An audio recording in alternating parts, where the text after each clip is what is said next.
Okay, good afternoon, everyone. Have you had your lunch? With me again, Nita, who will be your moderator for this talk. Now we have Divya Mohan as the speaker. Hi, Divya. Hello, how are you doing today? Um, During this event. Oh, happy Diwali for yeah. Thank you so much. It's Well, been a while, yeah. Thank you. okay, I will read your short profile first. Divya is a senior systems administrator. She is a FOSS enthusiast who is passionate about great documentation. She's forever on the lookout for new things to learn. She's an AWS Community Builder and also on the Google session of Docs 2020. Wow, good, Divya. Thank you. Okay, in this session, Divya will deliver a talk about Sphinx It. Sounds Yep. interesting. Thank Okay, you. Divya, you can start your talk now, please. Yeah. Thank you very much for that amazing introduction. Hello and a very good day to everyone who's attending PyCon Indonesia 2020. I hope you'll have had a fabulous weekend so far with a lot of exciting sessions, technical and non-technical. And I'm very excited and I'm super grateful for being here because the organizers have put together such a wonderful event, so I'm really glad to be a part of it. So today I am going to be talking about Sphinx, which is one of the tools I have recently come across in the past 6 months, I guess, um, that helps document Python and Flask APIs. So this presentation is probably a documentation of my technical journey with Sphinx and Python. And I hope that everyone who's attending the session is able to gain something from it. But before I go ahead, I would like to add on a couple of things to what to the introduction that was given of me. So, like as was mentioned by Neeta, I am a senior systems administrator with HSBC, a community builder, and on the Google season of docs. But Google season of docs here was the reason I got introduced to Sphinx as a tool because they use Sphinx as a documentation generator for their data management system, Lucio. It's an exascale data management system that basically documents. It's basically a system that helps with managing the data for experiments that are the Large Hadron Collider, and two of the experiments are Atlas, and another is known as CMS. So there are two experiments that generate these large amounts of data, and Lucio primarily helps power the data management for these experiments. In addition, I just recently got the honor or the title of a Cncf Ambassador for my contribution to the cloud native community. And most of my efforts within the community have been, as aforementioned, related to documentation because I really love words and I really love experimenting with different technologies. So I guess that kind of sets the tone for what we will be talking about in the next maybe half an hour. So today's agenda, basically is a combination of a whole lot of technical and a whole lot of non-technical details. So before we actually go ahead and look at Sphinx and why we need it and what does it do and some common commands and what you can do, how you can customize Sphinx for yourself, we first need to understand why technical documentation or even non-technical documentation in the first place is required to be good or at least above average, because as end users and as developers who are trying out new products, we and technologies, we definitely need documentation in the very first phase of actually getting to know the tool or the technology. So that is one of the things that I'm going to be talking about as a base of what is to follow in terms of the technology. And then we will be doing a small experiment. I've recorded that in case my laptop actually doesn't do its job, so I've recorded that, and we can see what are the files generated when we get started with Sphinx and how we can customize them. So those are the two experimental bits with Sphinx that I'm going to be talking about. Moving on, before actually talking about great documentation, um, this is a slide that is of particular significance when we talk about documentation, even in the most general of terms. Why? Because if as an end user or as a person who is just exposed to the product for the very first time, you are required to actually learn about that product and onboard that product onto your organization's infrastructure by reading through any of these documentation. Would it be possible? Let's have a look at it in a sort of anti-clockwise manner. So the first one is the documentation that kind of used to be stored in drawers, like we had when we did not have computers and we did not have any sort of technology. We used to store handwritten documentation into different drawers, and before we had the concept of indexing and labeling, those drawers, like as is shown on the slide, it was not labeled and was not indexed. Basically, that we did not know if the documentation we were looking for would be there in that particular space. So would we as end users like that documentation source in general?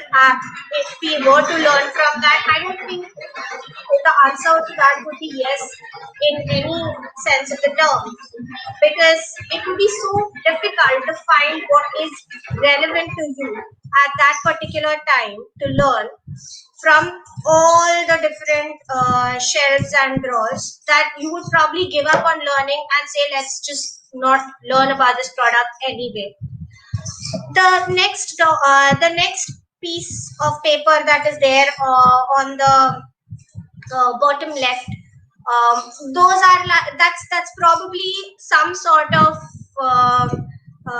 drawing or communication that was intended to convey something, but it actually didn't, because nobody knows what that drawing actually means, or what the pictures mean. So if that were, I'm hoping it's not, but if that were actually some sort of documentation that you had to learn stuff from, you would probably be actually saying, no, it's fine, I will not learn from this. It's good that whatever we have is what is perfectly okay with me. Then we go on to the right side of the picture frame, wherein we have a folder with different documentation, and we have the documents with appropriate legends and pie charts and basically describing what is there in that documentation in a pictorial manner. So yes, a sort of slight upgrade, you can say, to how we store documentation came in the later years, wherein we had a great way of filing and indexing things. Then we come to the down then we come to the bottom right corner, wherein you have multiple such files stored in racks, and these racks are basically indexed and labeled according to the version and according to the way the documentation is supposed to be structured. Again, it's a very good way. It's a slight upgradation, but maintaining that documentation in the current scenario, that is, given that we have so many technologies in the cloud native space and outside of the cloud native space, this would be a Herculean task.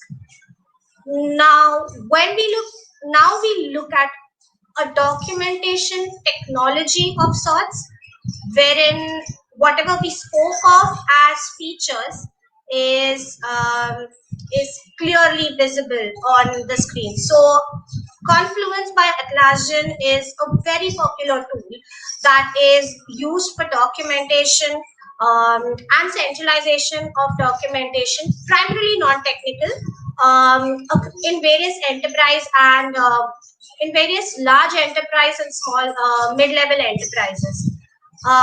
This is a very good example of how a documentation tool should be, because you have you have a proper label, you are referencing things with appropriate hyperlinks, you are able to edit, maintain for your convenience without actually doing a lot of without actually making a lot of effort. It's easy to maintain, and with the click of a link, you're able to access it. So when we talk about great documentation, this basically fits the bill. So as Python enthusiasts, why do we need another tool? Because we have so many tools, right? Why do we need yet another tool inside our whole infrastructure set, wherein we need to write code and we need to actually build everything from scratch? Why do we need that? So in Python and Flask APIs, what is the problem is that, or actually in any APIs, let's not restrict ourselves. In any APIs, if a documentation person or a person who is really non-technical and just working on the documentation actually has to go through the entire code that you have written and has to form his or her opinion basis that code, it would be very difficult, because that person is non-technical, and even if that person is technical and say he knows the particular technology that you guys are working on, it would be really difficult for that person to go through n number of lines of code and figure out what needs to be included and what needs to be excluded as part of that documentation. So which is why we have a specific tool that parses out content from, in this case, Python APIs and Flask APIs. And that is what brings us to Sphinx. Now, you may ask what is Sphinx, but it's obvious that right now I've been building up to this, so it's a documentation generator. It parses your Python API or a Python.py file specifically, and it parses the doc strings in that, and it gives you a code basis, it gives you the documentation basis that doc string. Now, this was written by the Python community member, that was George Brandl, and it was written for the Python community, and it has been adopted extremely widely in places where Python is used as a base product. So, for example, Rusio, like I mentioned, the project that I'm working on with CERN is written in Python. So Sphinx is used as a documentation generator there. And it's not, so the Python documentation itself, the website for Python documentation is also written in Sphinx. And if you're thinking that, it doesn't go beyond this, Sphinx has also made inroads in the quantum computing world and the quantum physics world, wherein CERN, which is a quantum library, open source quantum library by Google, is using Sphinx. Similarly, Qiskit, which is an IBM open source library, is also using Sphinx for parts of it for its documentation. Now, this is how some of those documentation websites look like.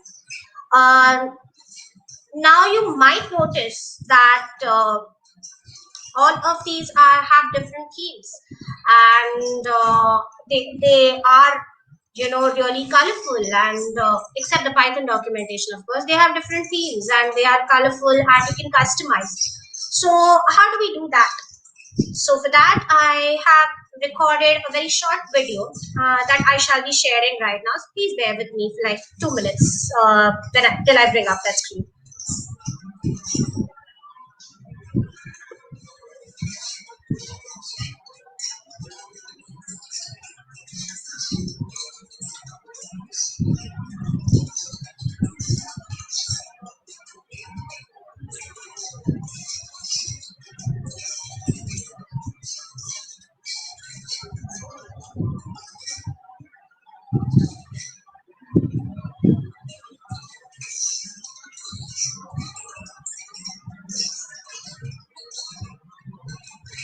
Is everybody able to see my screen, please?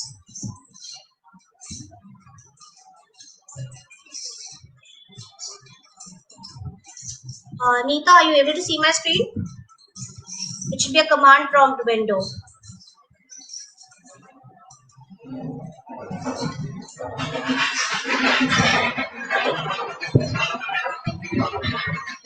Okay, so share again your screen, Divya. Yeah, are you able to see a Windows command prompt on the screen right now?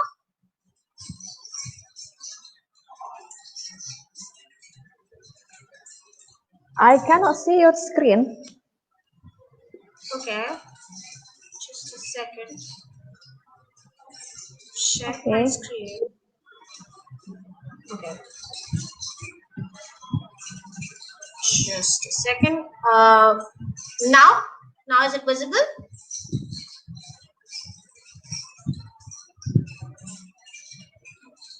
Okay, Divya, all good. You can continue your presentation. Okay, thank you.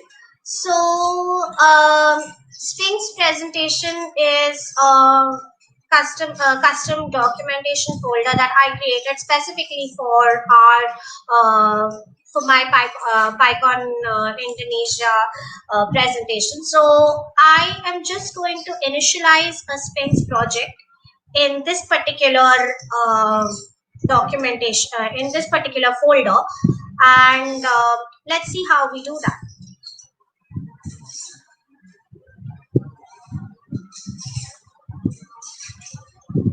So in this, if you can see, I have created a specific docs folder wherein I am going to navigate and execute the Sphinx quick start command. Now, when I execute this command, this is the way to start a Sphinx project. It will ask me for various parameters like the project name, the name of the author, the language I want to do it in. So whether I want to separate source and build directories, there are different options that I will be given. And basis the entries I give, I will be able to actually form a sort of configuration file.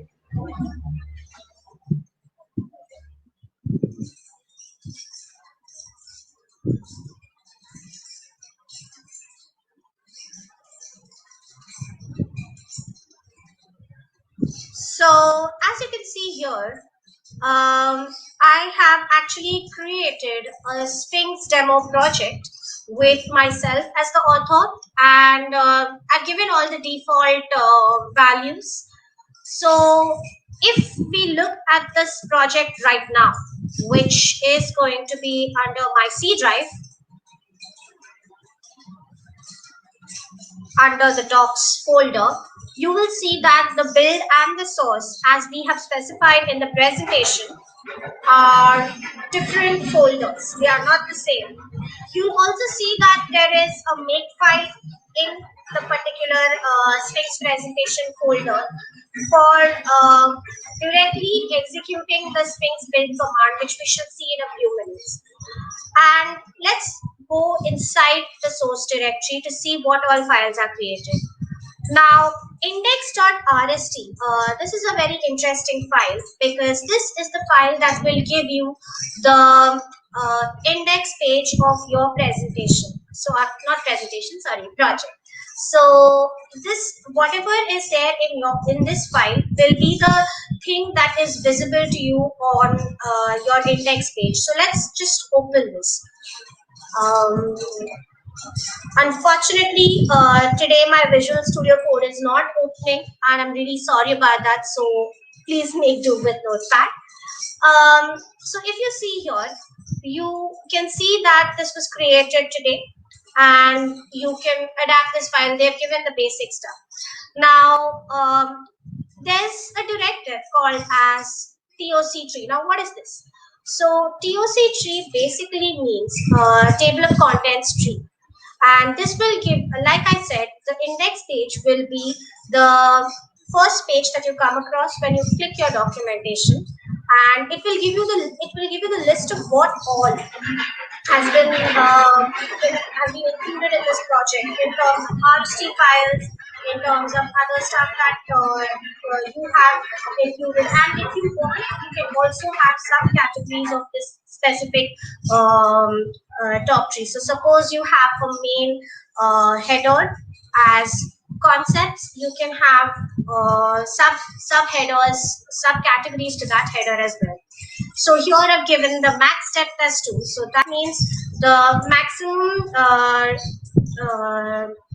depth, I can't get a better word for that, sorry, but the maximum depth up to which it will go to search for the contents in the Toc Tree is 2. And the caption for this will be contents. Now, if we move on to the conf.py, which I've already opened and kept here. So conf.py is the most important file in Sphinx as a whole. So in the conf.py, you have the various parameters that you actually entered when you came in as when we executed that Sphinx quick start command as a new person. So we actually went into the new project and we didn't know much about it. So we just executed this command. So whatever details you have actually executed during that command will be here. So the project name is Sphinx demo. The copyright is mine because I executed it and I've given my name. Then the author is me since I've given. Now there is a thing called as extensions under the general configuration section. So what are these extensions? Now Sphinx is a sort of tool that basically gives you the freedom to actually go ahead and customize your documentation the way you want to. So with sphinx.txt. the extension name, you can include various extensions. Just so that you have a side comparison, I will open the project that I'm currently working on so that you have an idea. So if you look at the, let me just see. So if you look at the highlighted part here, that's extensions. Just let me highlight that. So if you look at all these extensions, that is Autodoc, DocTest, these are all extensions to Sphinx, and you can use these various extensions to customize your documentation the way you want it. So for example, Sphinx contrib.fulltoc basically is an extension so that you have a navigation bar on the left side of your documentation page, and that's a very good thing, right? Because it actually eases the way to navigate through your entire documentation.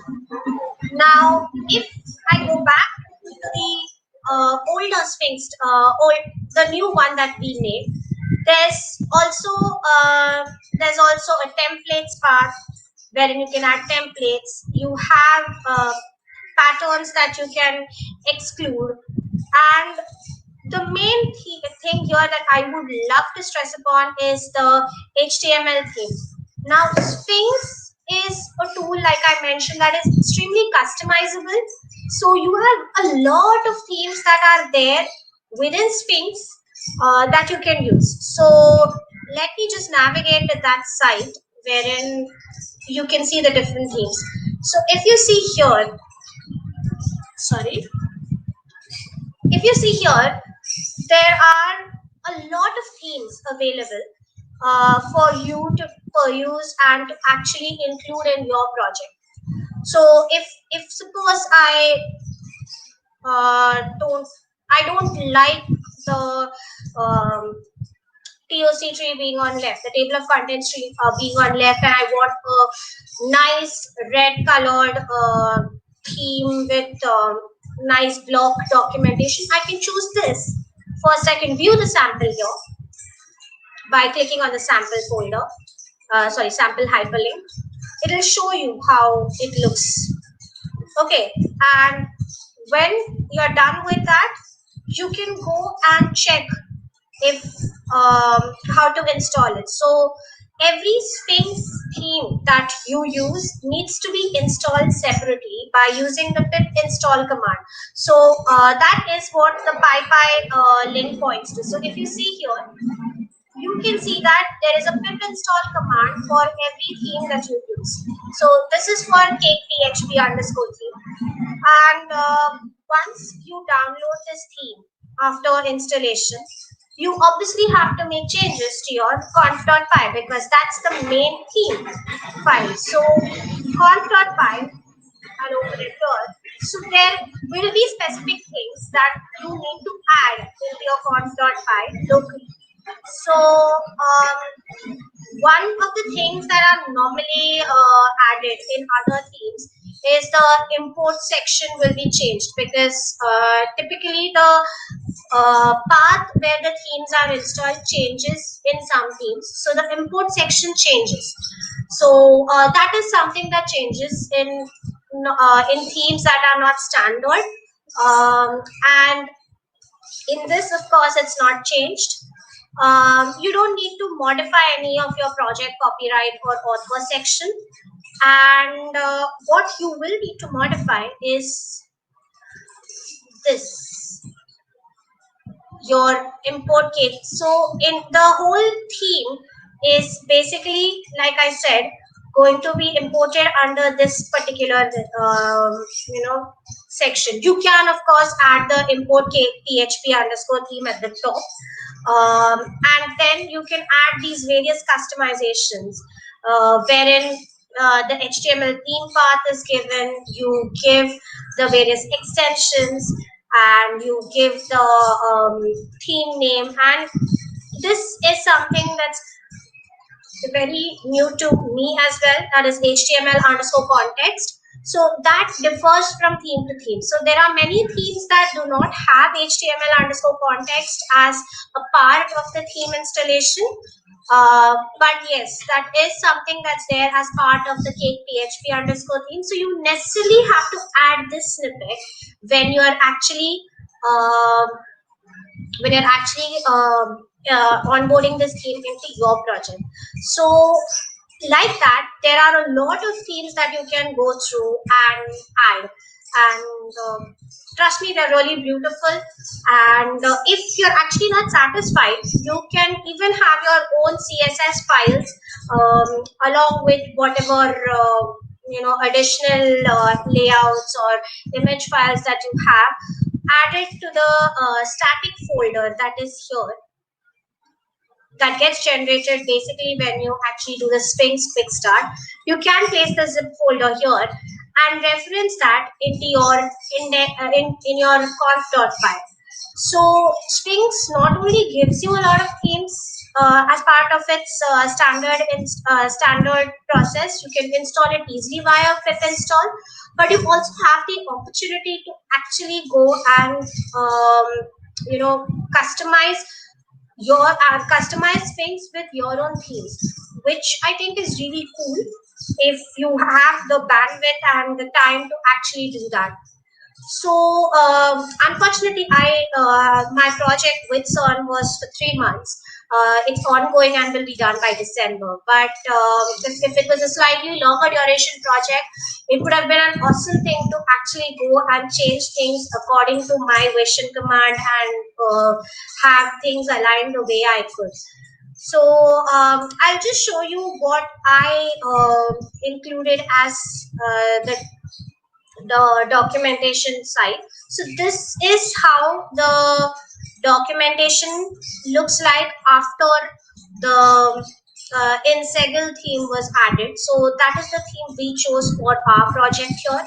So if you click on any of the APIs, any of the top trees that top tree contents that are there on the left, you will get the relevant documentation for that particular API on the right hand side. So this is a very broad description of the RESTful API, and under the RESTful API we have many APIs that are there, and then we also have client API references, which we again have a very broad description of on the very first page, and then we go ahead and list each of the methods and describe them in detail on each page that is related to that method. So it's a very fascinating thing to actually be able to um, parse directly from your API code, because it's way easier to actually do it than going through multiple lines of documentation and figuring out if this actually needs to be documented or not. So the developer himself or herself can actually specify if this particular module or this particular method needs to be documented, and if it has to be documented, what are the inputs, what are the outputs, what does it return, what are the parameters that need to be passed. All of that can be given in this one particular in that one particular file that they write. You don't have to actually write a separate documentation for that. Sphinx does that for you by parsing the content out of your code using the docutils parser. Now, coming back to our presentation, what can I do with Sphinx? So, like I said, you can write beautiful documentation. That's one thing.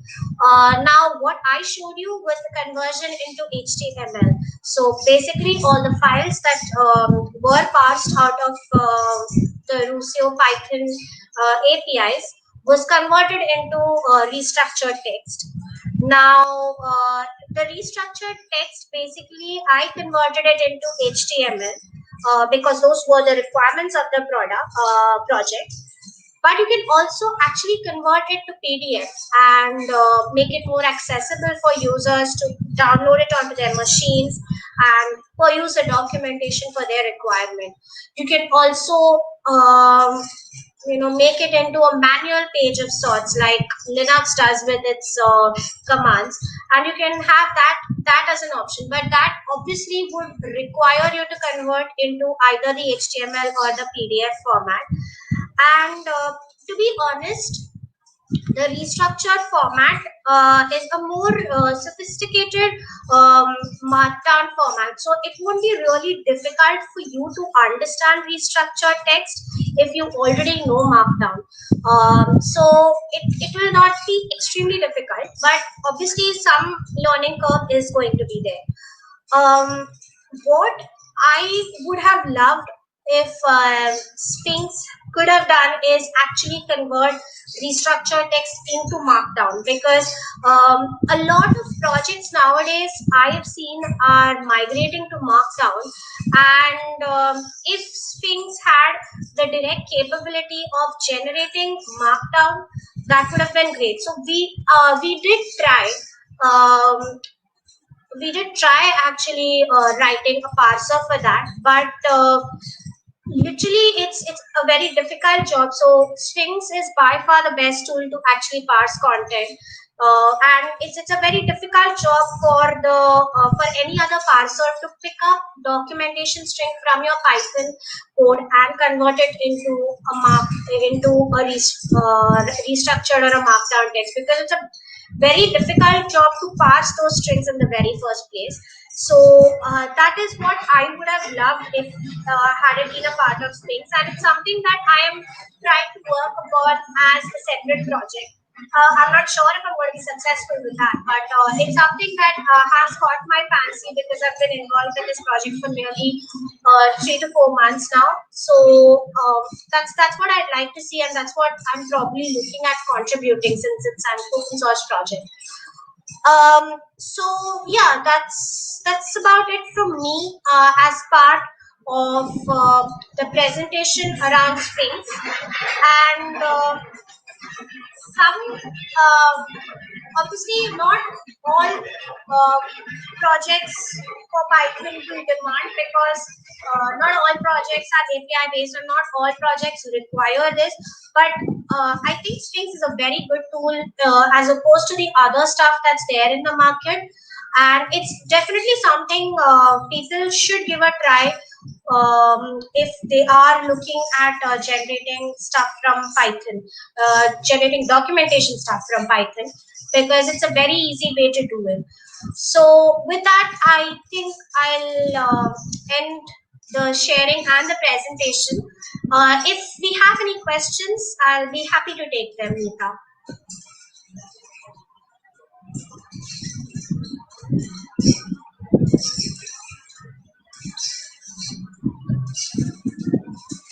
You're on mute, Neeta, I think. Wait. Okay. Thank you, Divya, for your presentation. We have question from Sutyabudi. Maybe you explained it before. Is there any theming options for Sphinx? Oh yes, so Sphinx does have various themes, and it does have various inbuilt themes, and you can customize it. Like I said, if you do not wish to use any of their themes, you can customize it using your own CSS files and your own PNG image files for including into your documentation. So yes, there are theming options, and there are a lot of theming options that are available. So it depends upon what you're looking at for. So if you like, I'll add a resources section wherein in the presentation when I submit it, so that you can have that as visibility into how many theming options are there. Okay, Divya, we are almost run out of time. So maybe you can your link profile, your social media maybe, or your GitHub, so participants can reach out after event. Yes, definitely. So I'm actually available on LinkedIn and Twitter both, and my Twitter handle is Divya_Mohan02, and I'll post all of that in the resources section to the presentation, so you can definitely reach out to me on both the platforms. I'd be happy to help you out. Can you show your slide again, maybe? Yeah, your profile, your Yes, LinkedIn, definitely. maybe, so participants Yes. can read. Yes, definitely. Just a minute. Let me just click on that. One second.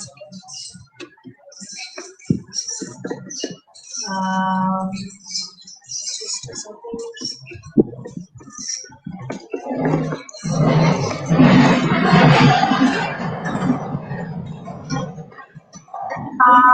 Wait, not even just a second.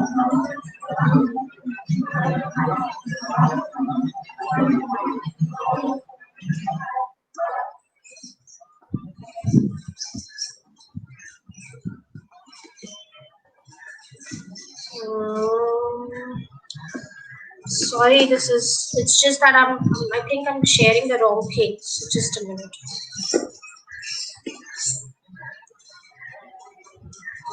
Let me just check.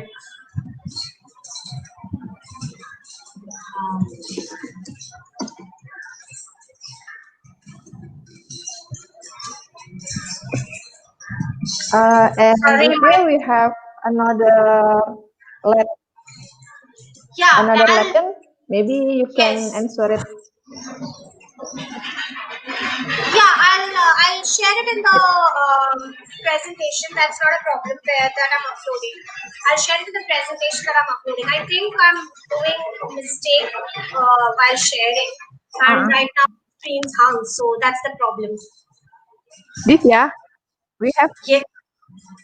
Divya, we have another question from on Aviandwi. As Sphinx Okay. can produce HTML from Markdown, it's not popular for static site generation. Actually, can do you have any comment on that?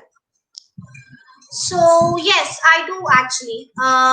Most of the HTML from Markdown generators that are there, they are basically wrapped in such a way that their action workflows and everything else is easily available. So, for example, I'm also working on Docusaurus, which is another static site generator, and it's easy to do the publishing and to set up a workflow for that because it's an open source tool again, but it's just a way easier thing to set up and publish onto GitHub pages than Sphinx is, because Sphinx in general will require your entire Python file dependency to be there when you are generating the file. So it's difficult in that sense, as opposed to just having a markdown. If you just have a markdown written already, to convert it into HTML would be easy. But when you are using Sphinx, it will read through your entire library to ensure that the markdown is built again basis any updates on your library. So that bit is what makes Sphinx a little less popular as compared to the other static site generators that are there.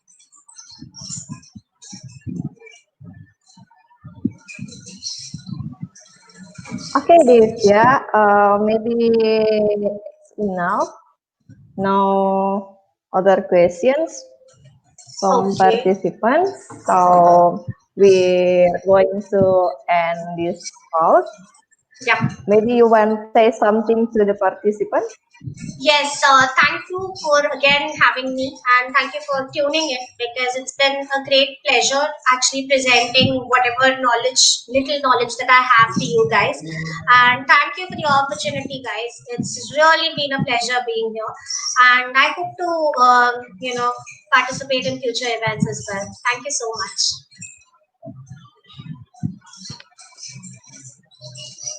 Okay, thank you, Divya. Thank you. I hope we can meet in person maybe Yes, someday. yes, Thank someday. you. Thank you. Bye bye.